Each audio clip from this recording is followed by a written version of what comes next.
Hey, what's up YouTubers, Red here, and today I'll be taking a look at the high grade 1:144 scale MSN-06S Sinanju. The mobile suit in the anime measures 22.6 meters tall, has a weight of 25.2 tons, and is first seen in 0096 of the Universal Century. It's piloted by Full Frontal, otherwise known as the Red Comet or the Second Coming of Char. You can kind of see how this is almost like Char's Red Zaku, but is a very more modern and sleek looking.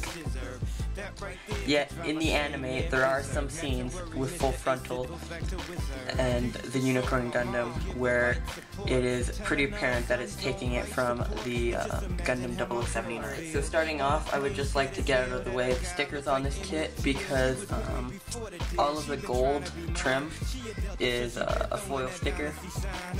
Now they do stick on pretty well. I only have a bit of peeling in the knees, on like the knee areas, and that's basically it. I've had this kit for over 6 months, I'd say, around there.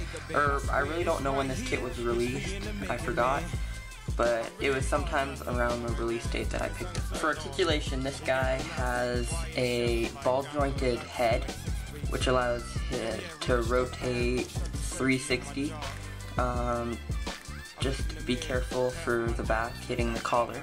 You can go forward and back, side to side, basically do whatever you would like it to. At the shoulder pads, these can go up and down like so.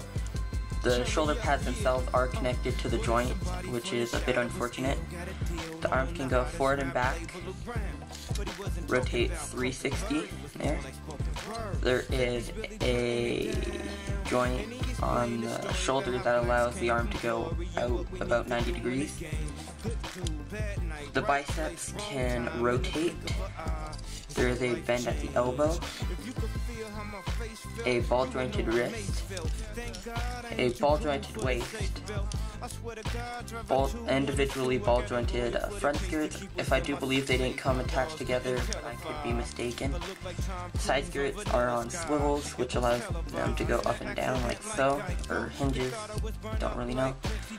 Back skirts, I'm pretty sure came molded together, but you could slice them in the middle, which allows them to articulate individually, and they actually have some pretty nice detailing on the bottom, which you don't usually see in a high grade 1:144 scale. The leg, if you move the front skirts out of the way, can go about yay far forward, that far back. I do have a slight problem with this kit, is that there's a knee joint. The bottom part of my knee joint doesn't seem to like to stay together very well. I can show you that in a bit, but there is the bend that you can get out of it. The way that this knee is put together is there is a poly cap there and a peg there, which usually does the trick, but sometimes it can be a hindrance. This piece here is on a poly cap, I think. I really don't remember. I'm not going to say ball joint because I doubt that's what it's on. There's two joints at the foot, one up top. You can see the poly cap. Shine a bit more light on that. There we go. Poly cap there. Ball joint down there, which allows it to go forward and back. Rotate, pivot side to side, rotate a bit. On the backpack, these funnels, I guess that's what you can call them, or fuel tanks, can rotate around. They're on ball joints. These wing type things, there's a swivel point right there which allows it to go up and down, and then another swivel there that allows it to go right and left. And then these wings open and close. So that's about it for articulation. Overall, this figure is insanely well articulated. Yeah, I mean, there's basically nothing you could ask for, I guess, on this figure, because it would be hard to add double joint on the arms. It would make it look kind of funky. But yeah, so so articulation is pretty nice. Now on to accessories. So for accessories, I'll just go for the things that I don't really use that often.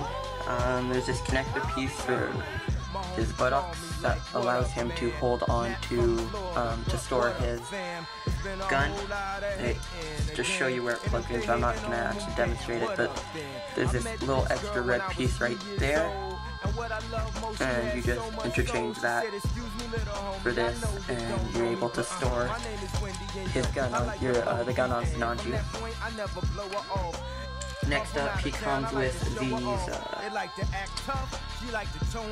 blades that he can hold in his hand. So he has with some effect parts. There's this longer axe beam effect part and this nice clear translucent yellow. There's so much nice detailing on these translucent pieces.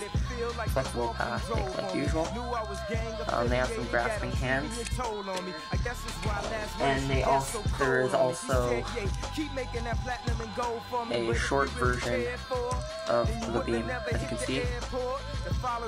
What's interesting with this is you can actually dual wield it, like so.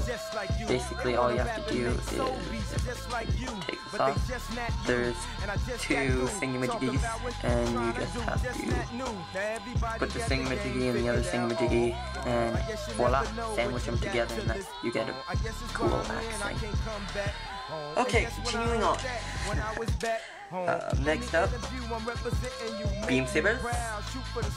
Once again, very nicely molded effect parts. I should probably do a close-up of this after I'll show you it. Red beam hilts, so you get two of those. Then you get, start off with this shield with some nice foil stickers on it. Then there's these other axe parts that are separate from the first two that I showed you, which go in here and can swivel around. And these look pretty cool on the shield, I guess. I don't know if you're supposed to do that, but it looks cool. Yeah, and this basically just stores onto the Sinanju's arm. There's a rectangle peg there and a square and a rectangle opening on his arm. So it gives a pretty sturdy connection, if you ask me. There's also it's on a swivel joint, so that allows for more movement. Less worry about this piece breaking. And the last and final accessory that I think everybody uses the most, probably, or is going to pose their Sinanju with, except for maybe me, is his gun. What's really interesting about the gun here is his scope. The scope actually breaks, I guess. No, I'm kidding. Just put that back in there. It actually comes off, and same thing with the underbarrel here. All you have to do is pull that down and ease it off. But what makes this part really cool is there's actually an opening on the bottom of Sinanju's shield, which allows, if you line it up correctly. Excuse me, I'm sorry about that. It can be stored there, but I don't really understand why you do that, because the gun looks kind of It doesn't look too stupid, it just doesn't look complete, I guess. It's not bulky. This awesome mobile suit gun, so there we go. Put this down here, back on again. He comes with an extra trigger finger, which allows him to hold it in his hand. And yes, that is it for Sinanju accessories. So yeah, that's been my review on the MSN-06S Sinanju. I hope you enjoyed it, and found it a decent amount informative enough for you. And if you were thinking about this kit, hopefully it informed you enough on making the decision if you want it or not. Personally, if I had to rebuy this kit, I would. It was an enjoyable build, if I remember correctly. The outcome is awesome, and you can get some pretty cool poses with the kit. So yeah, that's about it for this review. I hope to see y'all at the next